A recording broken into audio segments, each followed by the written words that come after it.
Gents, I've told you guys numerous times that online dating is dead for most of you guys, and I found evidence to prove that I'm without a doubt correct in my assessment. So I was browsing the YouTube streets, and I found a video by Wheat Waffle about a guy that did a Tinder experiment, and his results were shocking, to say the least. So I decided to go and read the article for myself, and boy, oh boy, it's dismal for men who are still trying to find love. The reason why this experiment is so important is because the guy that did the experiment is an average guy, just like you and me, so the results were not skewed like if it was a Chad or a Tyrone. This one key element gives us men an indication of whether or not dating online for the average man is worth it. So the article starts off with a guy called Brayden who did the experiment, telling us why he chose to even do this experiment in the first place. So apparently, he broke up with his ex-girlfriend after 3 years, which will happen to most of you guys, so he decided to create a Tinder account and get back in the dating minefield. Then he took it a step further and decided to do an experiment to see how successful he would be as an average guy on Tinder for 117 days. I'm glad it wasn't a short experiment. Otherwise, it would have been difficult to rely on his findings, but 117 days is more than enough for us to take this experiment seriously. He gave us some basic information about himself that will provide us with context on why he was or wasn't successful with these women. So first off, he was a 22-year-old male when he published the article and lived in Canada. Based on his pictures, in my opinion, he is an average guy that isn't on the Chad side of the spectrum. So he is a perfect example to judge whether most of you guys will succeed when dating online. Which gives this experiment even more credibility. If he was built like a Greek god with chiseled jawlines, then I wouldn't be covering this article, trust me. Also, he had Tinder Gold, and he said his preference ranging from women ages 18 to 25, which is where most women in their prime are. Alright, now that we have all the basic information about the guy, let's dive into the findings of his 117 days on his Tinder profile. I will let him explain to you guys because I don't have an analytical mind. Let's start with my activity on Tinder. My Tinder activity, which was measured in app opens per day, varying from 0 to 153, with an average of 29 and a median of 20. My first week on Tinder was my most active. However, my activity shows no clear trends, but high activity periods do seem to come in bursts with lulls in between. Next was swiping. Over the course of nearly 4 months, I registered 16,561 swipes. This averages out to about 141.5 swipes per day, as well as a median of 96. Out of 16,561 swipes, 7,886 were likes and 8,675 were passes, for an overall like ratio of 47.3%. The data also shows my swiping becoming somewhat more selective over time, although this could be due to my changing preferences or Tinder's algorithm showing me better profiles. Anecdotally, I do believe I have become more selective over time. Let's move on to matches. I received a total of 290 matches, an average of 2.5 matches per day. This means that approximately 1.75% of my swipes will result in matches and approximately 3.7% of my likes. On any given day, I receive between 0 and 10 matches.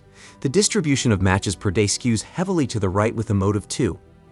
Alright gents, this is where I chime in and give my 2 cents on what's going on. Most men don't have hours on end to waste on a dating app, swiping left and right in hopes of getting a girl. If you are a man that watches this channel, then you should be on your grind and purpose and not focusing on women. Looking at the data so far, in my opinion, it is a huge waste of time if this guy's matches are so low. I'm just being honest. If it takes that many swipes to give back so low of a percentage of matches, then off the bat, I know that most women are not fighting to be with the average man.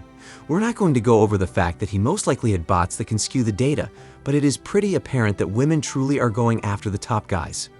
Let's say that women didn't have so many options of men on these dating apps that wanted to bang their brains out, then wouldn't the average run-of-the-mill guy have more matches or potential matches than the data shows us?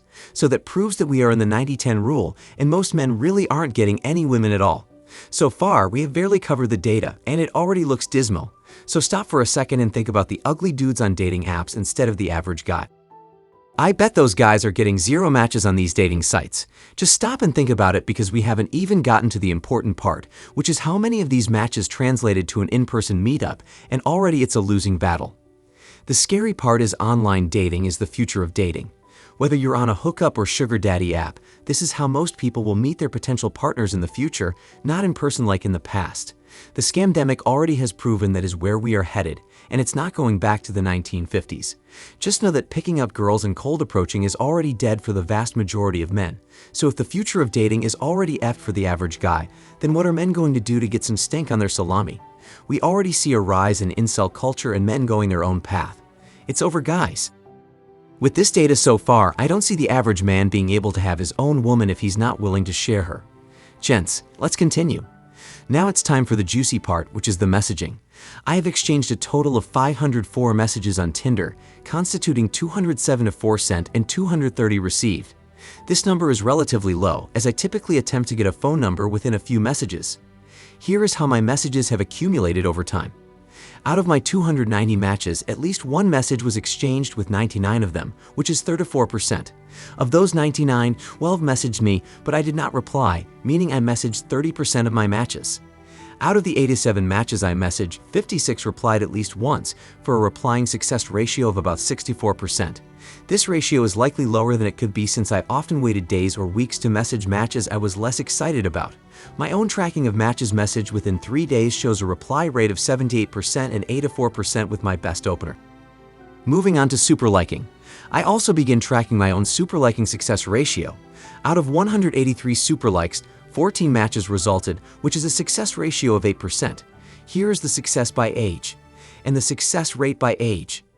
I had a personal theory that my success rate would be higher with younger girls, but so far, no clear trends have shown up. Alright, for the moment you guys have been waiting, let's look at the final results. The final results of my Tindering can be summed up in this diagram.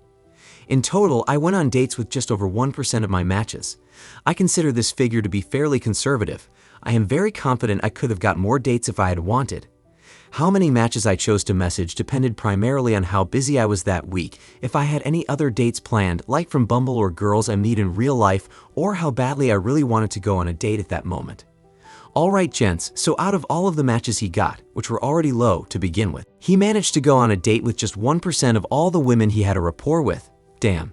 If this isn't a wake-up call for you guys to abandon online dating and focus on yourself, then I don't know what to tell you. And I think his reasoning was valid because nobody has time to just prioritize dating women who may or may not be interested when you have money to make and take care of yourself. And many guys are on multiple dating apps and still can't find a girlfriend at the end of it. Not only that, if you manage to lock down a date, the girl might just be there for the food because she is bored, or she plans on finessing you from the very beginning to get something out of you without giving you what you want. That is what a lot of average and below average men have to deal with. Well, some of you have success. Yes, however, that doesn't take away from the fact that most of these girls don't want average guys. If you are expected to get 1% or a little more than that on a date and not clapping cheeks, then already it's an L, in my opinion. So my advice to you guys is to leave these dating apps and transition to the future of dating, which will be prostitution. Gents, the fastest and most direct way to get some wet vice grip will be to pay. There's no need to try and get it from a girlfriend anymore. That ship has sailed, so if you are going to participate in online dating, go on a sugar daddy site like Seeking Arrangements and just pay these females upfront and keep it moving. You're not getting lifetime partners anymore, so just accept that, pay these women and go back on your purpose. Argument done. The free agent lifestyle is the only way if you are choosing to deal with women. If not, then go monk mode or go your own way and call it a life. And sex robots are on the way, so hang on tight, gents. Tap the like button and subscribe if you agree with this message, and share the video with a hope strategist that thinks he'll meet the love of his life online. To donate to the channel, the links to our PayPal and Cash App are in the description box below.